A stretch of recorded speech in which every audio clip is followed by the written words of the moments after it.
Hello friends, I have come again. তো চলো আরম্ভ করি।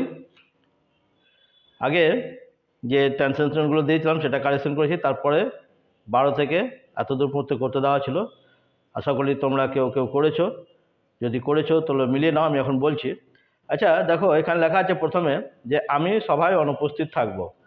আমি ইংরেজি আই, সভা ইংরেজি মিটিং, অনুপস্থিত ইংরেজি অ্যাবসেন্ট। তাহলে ইংরেজিটা কী করে তৈরি করতে হবে, তাই তো? ধ্রুব আমার বন্ধু ছিল। ধ্রুব একজনের নাম, আমার বন্ধু মাই ফ্রেন্ড। এবার যদি বলে ধ্রুব আমার বন্ধু ছিল, তাহলে ইংরেজিটা কী হবে? তার বাবা একজন ব্যবসায়ী। তার বাবা ইংরেজি হিজ ফাদার। একজন ইংরেজি ব্যবসায়ী ইংরেজি বিজনেসম্যান। তাহলে পুরো ইংরেজিটা সেন্টেন্সটা কী হবে? যদি বলি আমার বাবা মাই ফাদার, আমাদের বিদ্যালয় আওয়ার স্কুল, শিক্ষক ইংরেজি টিচার, এটা আশা করি তোমরা জানো। তাহলে যদি বলি আমার বাবা আমাদের বিদ্যালয়ের শিক্ষক ছিলেন, তাহলে সেন্টেন্সটা কীভাবে তৈরি করতে হবে? আবার তপনবাবু একজনের নাম, একজন ইংরেজি লেখক ইংরেজি রাইটার। এবার যদি বলি তপনবাবু একজন রাইটার লেখক ছিলেন, তাহলে ইংরেজিটা বা সেন্টেন্সটা কী করে তৈরি করতে হবে?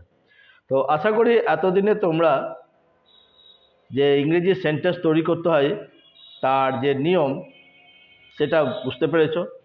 স্ট্রাকচার কী করে গঠন করতে হয়, যে প্রথমে দিতে হবে সাবজেক্ট, তারপরে ভার্ব, তারপরে অবজেক্ট। কিছুদিন আগে আমি একটা গ্রামারও করে ছেড়েছি। তো যারা নতুন সাবস্ক্রাইবার তারা আমার ওই গ্রামারটা ফলো করে নেবেন। আর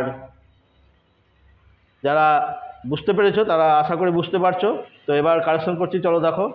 এখানে লেখা আছে আমি সভায় অনুপস্থিত থাকবো। তো যেমনটা বললাম, আমি ইংরেজি আই, সভায় ইংরেজি মিটিং, অনুপস্থিত ইংরেজি অ্যাবসেন্ট। তাহলে সেন্টেন্সটা কী করে তৈরি করতে হবে? তো সেন্টেন্স তৈরি করার নিয়ম হচ্ছে প্রথমে দিতে হয় সাবজেক্ট, তারপরে ভার্ব, তারপরে অবজেক্ট। এখন সাবজেক্ট কাকে বলে? আগেই বলেছি, যার সম্বন্ধে বলা হয় তাকে বলে সাবজেক্ট। এখানে কার সম্বন্ধে বলেছে? আমি। আমি সবাই অনুপস্থিত থাকবো। কে থাকবে? আমি। তাহলে সাবজেক্ট কী হবে? আই। প্রথমে দিলাম আই। ভবিষ্যৎকাল বোঝাচ্ছে, সেই জন্য হবে শ্যাল বি। তো দিলাম শ্যাল বি। আমি থাকবো, কি থাকবো? প্রশ্ন করতে হবে ভার্বকে, কি থাকবো? না তো অনুপস্থিত। অনুপস্থিত ইংরেজি অ্যাবসেন্ট দিয়েছি, অ্যাবসেন্ট। অনুপস্থিত কোথা থেকে? না তো ফ্রম দ্য মিটিং, সভা থেকে। সভায় অনুপস্থিত থাকবো। অ্যাবসেন্ট দিলে প্রিপোজিশন দিতে হয় ফ্রম। তাহলে এটা হলো। আবার ধ্রুব আমার বন্ধু ছিল। তাহলে কার সঙ্গে বলেছে? ধ্রুব। তাহলে প্রথমে কি দেবো? ধ্রুব, এটা সাবজেক্ট, এটা নাউন, একজনের নাম বোঝাচ্ছে, সাবজেক্ট রূপে কাজ করেছে। ছিল, ছিল বলতে ওয়াজ দিলাম, এটা ভার্ব, সাবজেক্টের পর ভার্ব দিলাম। ছিল, কি ছিল? না তো আমার বন্ধু মাই ফ্রেন্ড। ফ্রেন্ডটা নাউন, এটা অবজেক্ট রূপে কাজ করেছে। নেক্সট যদি বলি তার বাবা হিজ ফাদার, একজন ইংরেজি ব্যবসায়ী ইংরেজি বিজনেসম্যান লেখা আছে। তাহলে যদি বলি গোটা সেন্টেন্সটা তৈরি করতে হয় কীভাবে? তার বাবা একজন ব্যবসায়ী।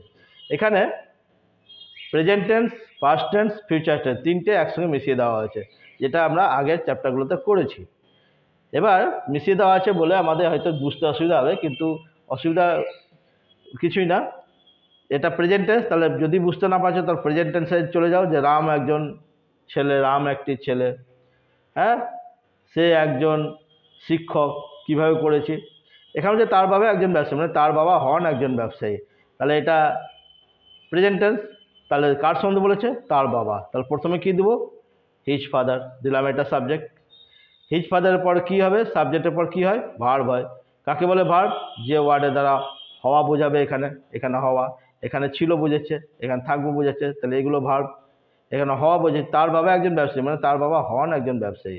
বাংলাতে ভার্বটা উজ্জ্ব থাকবে, কিন্তু ইংরেজিতে ভার্ব কোনোদিন উজ্জ্ব থাকবে না। সাবজেক্টের পরে ভার্ব অবশ্যই দিতে হবে।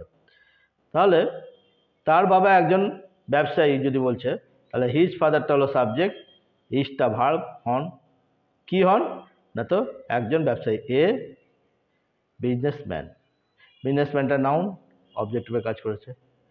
এবার যদি বলি যে আমার বাবা মাই ফাদার, আমাদের বিদ্যালয় আওয়ার স্কুল, শিক্ষক টিচার, তাহলে সেন্টেন্সটা কী করে তৈরি করতে হবে? চলো এবার দেখাই। আমার বাবা আমাদের বিদ্যালয়ের শিক্ষক ছিলেন। তা কার সঙ্গে বলেছে? আমার বাবা। তাহলে ইংরেজি কী হবে? মাই ফাদার দিলাম।